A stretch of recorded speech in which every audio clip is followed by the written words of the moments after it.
You know, my parents, they never really loved me. There was only like a kiss on my cheek. And there wasn't very much else. There wasn't much affection or any hugging or anything like that.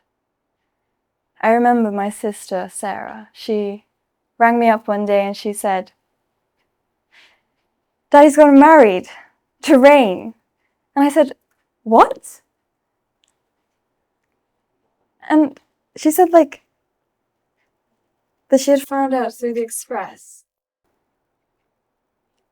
And I couldn't believe it, but I found out about my own father's marriage through the newspapers.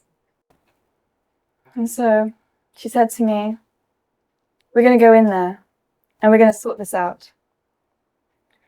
And so I went to go see my father. I knocked on the door and I went in, angry. And I said to him, "Is this how I find out? Through the newspapers?" And he said to me, "Well, let me explain. I will show you that you will end up loving her as much as I love her."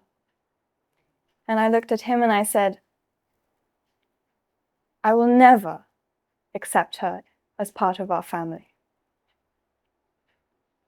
And he looked at me and I could just see the anger in his eyes. And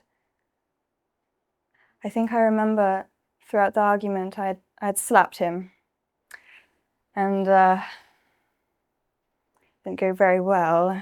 I walked out the door and I slammed the door and I heard him walking up behind me and he grabbed my wrist and he said, "Don't ever speak to me like that ever again."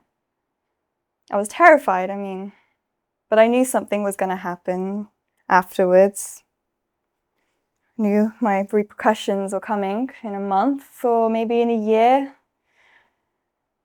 But I'd remember the first time that I had met Charles. My sister actually was dating him at the time. And he'd come round to our place and my sister was showing him the art gallery that we had in our place. And my sister called me over and she said, "Where's the light switches?" And I was the only one that knew where the light switches were. And I said, "Well, they're right over there behind the board." And she was quite angry that I was the only one that knew where the light switches were.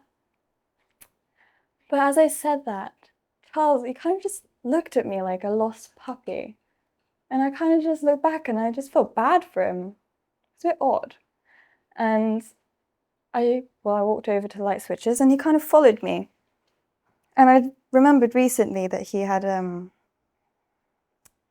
to go to a funeral and kind of just, it slipped out my mouth.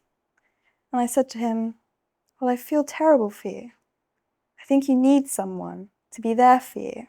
And obviously I didn't mean it anything behind it. But he kind of just looked at me and he had this weird look in his eyes. And then he just went for it. He just kissed me. And I was shocked. I was like, "Excuse me." But you know what? In the moment, I was quite flustered. And I just remembered feeling like, I was 16 at the time. And he was 29.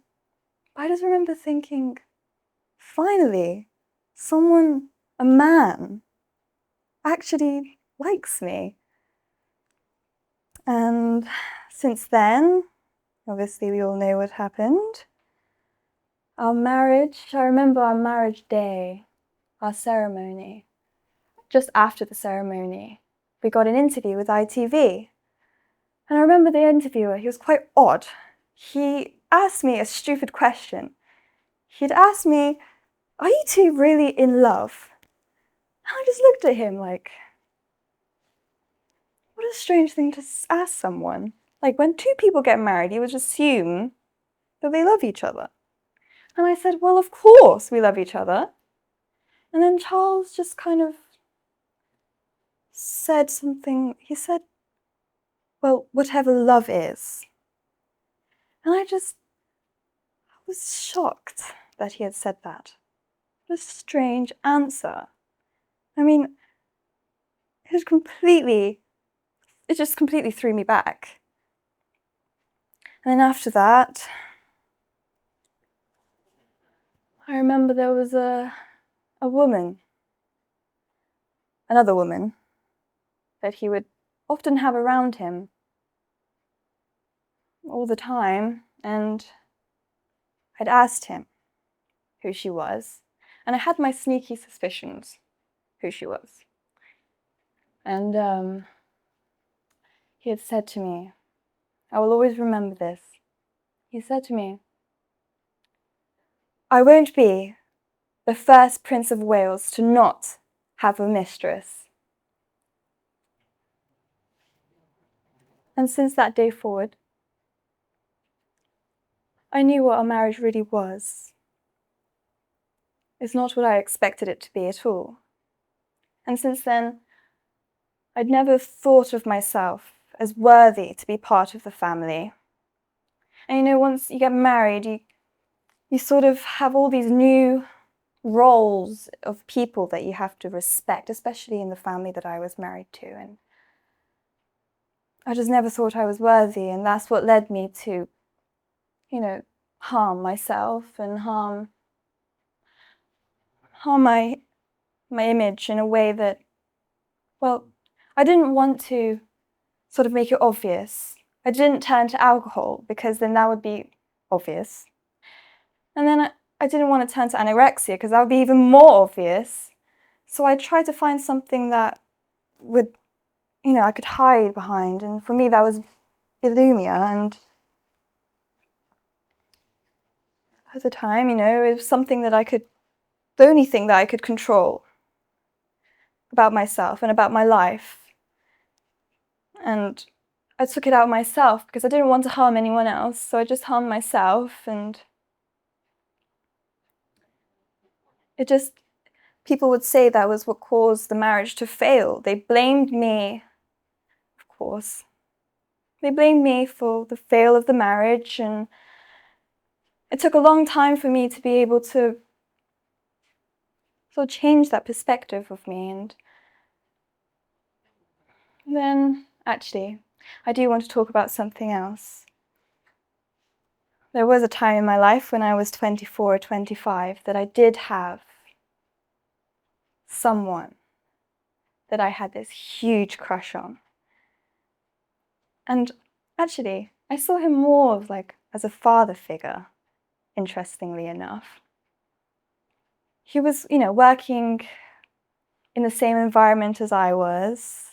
He was a bodyguard for a few of us, and he was the only person that actually gave me attention, and I fell in love with him. It's quite difficult for me to say that, but he was the only person that gave me praise and approval, and I did everything for his praise and approval. And I felt like a little child next to him, which is kind of odd to say, but that's how I felt about him. And then, actually, I said to him, why don't we get away? Why don't we leave everything behind and sort of just escape? Because I think that's what I truly wanted, but I kind of just joked about it at the time. And then, inevitably, people found out about what was happening, and everyone was so bitchy in the house, and they ended up throwing him out, which was kind of started quite a bit of a commotion. But anyways, they kicked him out, and then I find out a few years later through Charles that he got into a motorbike accident, and inevitably he passed. And he just threw it on me, and I wasn't expecting it at all. And throughout the whole day, I had this really important King's festival that I had to go to, and I just sort of, I couldn't, through the whole day I was just shocked. I couldn't do anything. I couldn't even plan this thing that I was supposed to go to, and then, well, I kept having these really weird dreams, which is quite surprising, quite spiritual maybe. But I just kept having these dreams that the guy that I'd loved for so many years was just miserable wherever he was now, you know. And I kept having these dreams that he would come visit me. And it was horrible. He was telling me how miserable he was, how he wanted to just come back, how he wanted to see me. And then I found out, I tried to just track through whatever I could to find his grave. And I got a bouquet of flowers and I laid it to rest on his grave. And ever since then, the dreams stopped. And I realized in that moment that I had played with a dangerous fire, a fire that I should never have played with. Okay.